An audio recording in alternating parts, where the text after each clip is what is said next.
With us once again is our men's health correspondent, Tom Milana. And Tom, who did you bring with us today? I brought today a really good friend of mine, T Nowak from Cancer ABCs. Excellent. Welcome to the show. How are you? Thank you. I am terrific, and thank you so much for having an opportunity to meet you. Now, Tom, how did you originally meet Joel?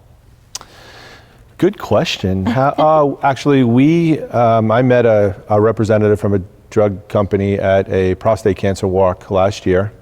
And within a couple of weeks after that, this guy, Derek, introduced Joel and I because he thought our interests were totally aligned and we should meet. And we had a lunch, and the rest is history. That's excellent. Yeah. So I went to your website, and it's, wow, it's educational, it's dynamic. Tell us the purpose behind why you started Cancer ABCs. Well, it's really important when people are diagnosed with cancer. It doesn't matter what type of cancer.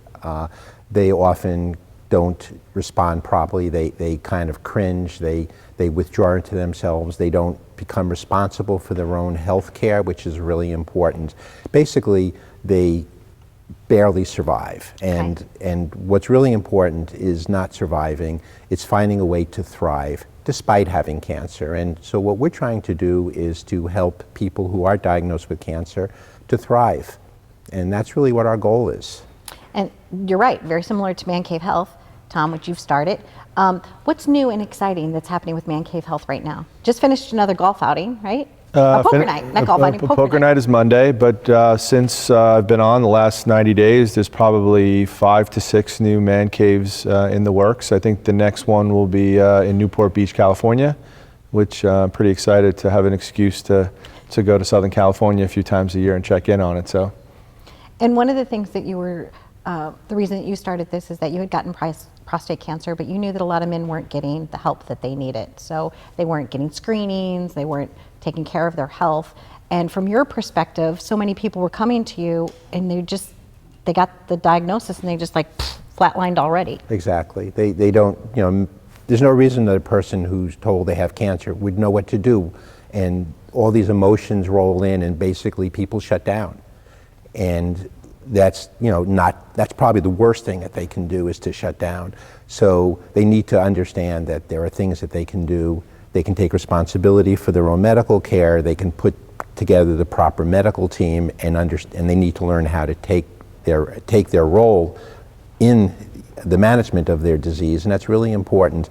And organizations like Mancave Health and the Man Cave itself is really a great step towards doing that, making men responsible for their health care, because not only do we need to worry about cancer, but we need to worry about other health issues that men face, and men are notoriously poor at doing that. So we're going to change the M now to Mancave Health, right? What are some of the ABCs? What are some of the letters stand for? Well, ABC, the letters don't stand for anything specific. It's just the basics. ABCs, you learn your ABCs. What's really important is that we need to teach people how to become responsible for making their own health decisions, along with their physicians, their health care providers, and their family members. And there's a process. How do you put together who should be your doctors, what role and relationship you should have with your doctors, and then what kind of research you need to do to understand your disease and understand when you go to Dr. Google, there's thousands and thousands and thousands of pages, and a lot of it is advertising. It's worthless, it's misinformation, but there are a lot of gems in there, and there are ways to sort out the gems from the garbage, so to speak. I'm going to say the ABC should be for always be caring, because whether you're the person with the diagnosis or you're the person that's the caregiver, if we go for always be caring, it'll be a win for everyone. I may steal that from you. You're welcome to. No, I'm gifting it to you. Okay. I am gifting it to you. All my years of marketing and branding. One of the things that you shared with Tom and I backstage was that you have 5 cancers, 5 types. But it was metastatic. So how did it start and where did it go? Well, I have 5 cancers. They're all unrelated to each other in the sense that I didn't get one from a treatment or from the other cancers. Okay. And the one that is metastatic is prostate cancer. Okay. And prostate cancer, unfortunately, people don't think of it as being particularly serious. Oftentimes, how often have you been told, Tom, I'm going to ask you, have you ever been told, oh, you have prostate cancer, you have the good cancer? I know that's a common thing, and you're not responding, so probably no one told you that. I'm glad they didn't.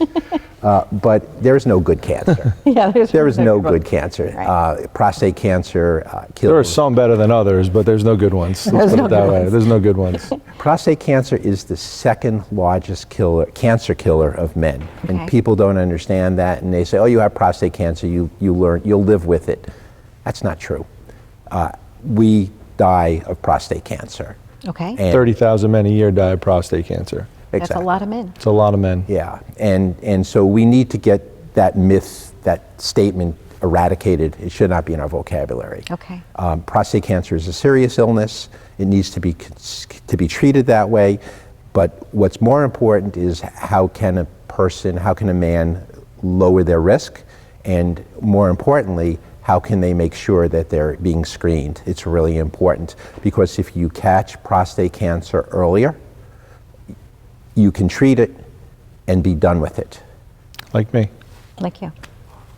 I thank you both for joining us. How can people in the community get more involved with both of your organizations? Tom, you want to? No, you go ahead. Okay. Well, the best way would be to reach out to us, and we can certainly have a conversation. And not only people want to be more involved as far as perhaps working and helping carry our message, but also people who need help. Okay. We deal with a lot of people, a lot of men, and a lot of caregivers reach out to us. And the best way to get us initially is to send an email to info@cancerabcs.org, or you can go to cancerabcs.org, and that's a good place to start. And don't be shy. Let us hear from you. With Mancave Health? Yeah, so just to continue that, we're doing some really good things together. My goal is to get more people to the doctor, to get screened, like he said, and should people test positive, then they can move over, to Joel and figure out how to live with this. This guy's been, living with this now for 14 years, and, he should be a role model to a lot of people with cancer. One thing you said that's resonating today is it's not just surviving, but thriving. Exactly. So I thank you so much for being here and for sharing your story. And Tom, as always, we love having you here every month talking about the health issues for men. And even, I learned something because you never know, because a lot of the females out there are, they could maybe give somebody that they love a little nudge and say, hey, you know what, why don't you go get that checked? So every man that's affected with prostate cancer, there's usually a woman involved, right? And I think women need to take a more active role in getting their man to go to the doctor. Love it. If I can Yes, just of course. expand, Oh, not only the yes. women, but anybody, any partner, any family member. It doesn't necessarily have to be women. Right, could be brother, sister, aunt, brothers, uncle, sisters, partners, it somebody doesn't just matter. care about somebody. Right. Exactly. There we go. It goes back to that ABC. Right. Always be caring. Always be caring. There you go. I Thank love you, it. guys. Thank you. You're welcome. You're welcome. Please stay tuned. We hope you enjoy watching the Donna Drake Show, Live It Up. We truly want to make a difference in your life. And thank you so much for all the cards and letters that you've been sending us. I actually got a real card in the mail with a stamp on it. Stay tuned for more.